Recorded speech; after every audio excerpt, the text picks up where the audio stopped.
Hi, you're in class with Dr. T. Today we're going to discuss Marcus Garvey. Was Marcus Garvey a fascist?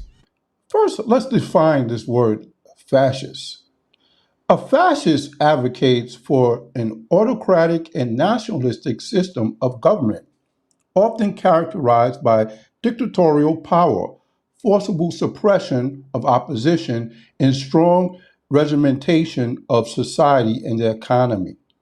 Fascism emphasizes strong centralized control, the supremacy of the nation or race, and often includes the promotion of social hierarchies and a rejection of democratic principles.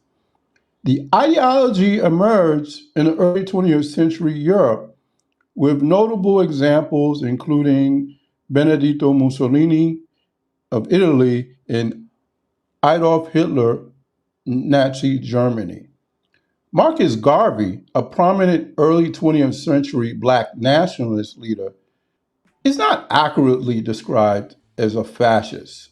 While Garvey's movement, the Universal Negro Improvement Association, UNIA, had autocratic elements and emphasized Black pride and self reliance, his goals were not clearly fascist.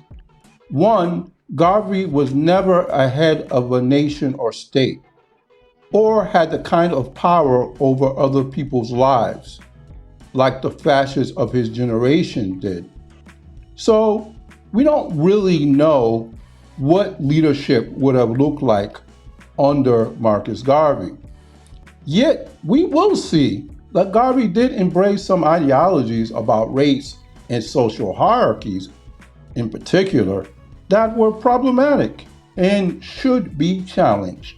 Marcus Garvey Jr. was born in 1887 and would pass away in 1940. He was a Jamaican publisher and orator, was a pioneering activist who promoted Black nationalism and Pan-Africanism. He founded the Universal Negro Improvement Association, UNIA, and the Black Star Line, part of the Back to Africa movement that encouraged the return of the African diaspora to their ancestral lands. While Garvey's nationalistic ideology organized around racialistic principles, he has often been interpreted by some as fascist. His emphasis, though, on self-help and racial pride remains influential. And so for most people who follow Marcus Garvey, what they highlight is his self-help and his racial pride. I want to explore his ideas, Marcus Garvey's ideas, in the context of colonialism and racial hierarchies, examining his life briefly, his organization briefly, and his legacy as well. He was born in St. Ann's Bay, Jamaica. Marcus Garvey grew up in a society rife with racial prejudice. His father was a mason and his mother was a domestic worker. Despite their modest means, Garvey received a grammar school education and became a skilled printer. Through an apprenticeship with his uncle in the year around 1900, he would excel as a printer. He also would attend Birkbeck College between the years of 1912 and 1914 in London, where he was exposed to various political ideologies. But Garvey was inspired by Booker T. Washington, who was an advocate for self-reliance and vocational education. Booker T. Washington was a prominent African American leader and was born into slavery on April 5, 1856, in Franklin County, Virginia. Following the Civil War, Washington pursued an education, eventually attending the Hampton Normal and Agricultural Institute. In 1881, he founded the Tuskegee Normal Industrial Institute, now known as Tuskegee University in the state of Alabama, where he emphasized practical skills and vocational training. Washington advocated for self-reliance and vocational education for Black Americans, believing economic progress and self-sufficiency were essential for African Americans to gain respect and equal rights. His work significantly influenced leaders like Marcus Garvey, who incorporated similar principles into their movements. Washington's approach, known as the Atlanta Compromise, suggested that Black Americans should accept segregation and disfranchisement temporarily in exchange for economic opportunities and education. This pragmatic stance made him a very controversial figure among other Black leaders and Black intellectuals in particular. Still, his impact on African American education and empowerment remains popular. In 1916, after corresponding with Washington, Garvey moved to the United States to lecture and raise funds to establish a school in Jamaica modeled after Washington's Tuskegee Institute. Although Washington had died by the time Garvey arrived, the connection to Washington ideals deeply influenced Garvey.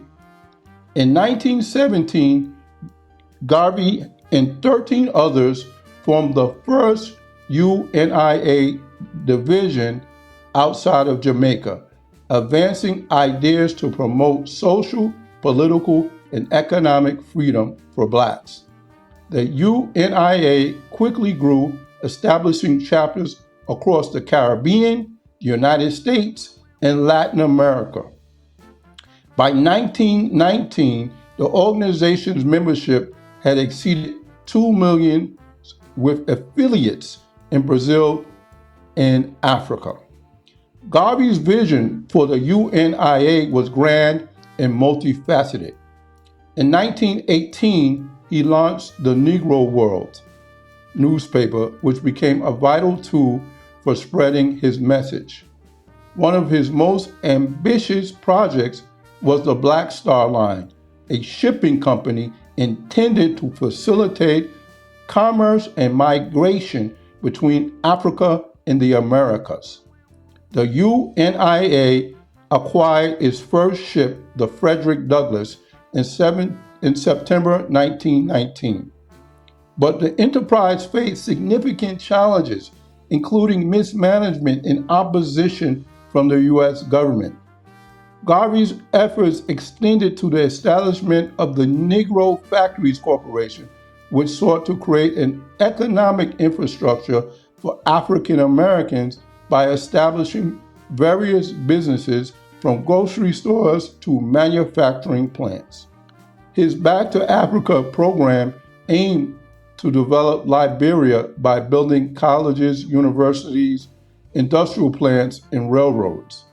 However, this program was abandoned by the mid-1920s due to the opposition from European powers and the United States, who saw Garvey as a threat due to his racial and nationalistic rhetoric. Garvey's nationalistic ideology was not without controversy. He was indicted for mail fraud in 1922 related to the Black Star Line, and many criticized the company's poor management. Despite claims of government persecution, the conviction damaged Garvey's credibility. After serving 3 years in prison, he was deported to Jamaica, where he continued his political work. In 1935, he moved to London, where he died in 1940. At the height of this movement, more than 4 million people were connected in some way to the UNIA, illustrating the widespread appeal of Garvey's ideas. However, Garvey's relationship with other black leaders was often contentious. W.E.B. Dubois, a prominent intellectual, was born on February 23, 1868, in Great Barrington, Massachusetts. He was the first African American to earn a PhD from Harvard University. A co-founder of the NAACP in 1909. The NAACP's mission was to combat racial discrimination, promote civil rights, and ensure political, educational, social, and economic equality for African Americans. Dubois advocated for civil rights, social justice, and unlike Marcus Garvey, opposed Booker T. Washington's Atlanta Compromise, which accommodated segregation and limited blacks to training in pragmatic skills and not leadership. He served as an editor of the NAACP's magazine, The Crisis, which played a crucial role in promoting civil rights and African American ideas. W.E.B. Du Bois criticized Garvey as the most dangerous enemy of the Negro race and described him as either a lunatic or a traitor. Garvey in turn dismissed Du Bois as an elitist, out of touch with the masses, and criticized his integrationist approach. Garvey's brand of nationalism has often been compared to fascism. Historian and writer C.R. James noted that Garvey's methods predated those of Hitler, a comparison Garvey did not refute. Garvey even claimed that Mussolini's fascism was inspired by his ideas, asserting that the disciplined and militaristic approach of the UNIA was necessary for the liberation of Africa. Garvey himself stated, "We were the first fascists. We had disciplined men, women, and children in training for the liberation of Africa." The black masses saw that in this extreme nationalism by their only hope and readily supported it. Mussolini copied fascism from me, but the black reactionaries sabotaged it. Garvey's controversial alliances further complicated his legacy. He met with leaders of the Ku Klux Klan, believing that their shared interest in racial purity could somehow benefit his cause. This decision, along with his public statements seemingly endorsing segregation, alienated many potential allies and provided fodder for his critics. He said, this is Garvey, quote, "This is a white man's country. He founded it, he conquered it, and we can't blame him because he wants to keep it. I'm not vexed with the white man of the South for Jim Crowing me. I am black. I never built any streetcars or railroads. The white man built them for their own convenience. And if I don't want to ride where he's willing to let me, I better walk." This, again, is Garvey. Therefore, Marcus Garvey's legacy is complex and multifaceted. His emphasis on racial pride, economic self-reliance, and the establishment of a homeland for people of African descent inspired future generations of black leaders, including Malcolm X, Elijah Muhammad. It is obvious even the popular YouTuber Umar Johnson influence comes from Marcus Garvey.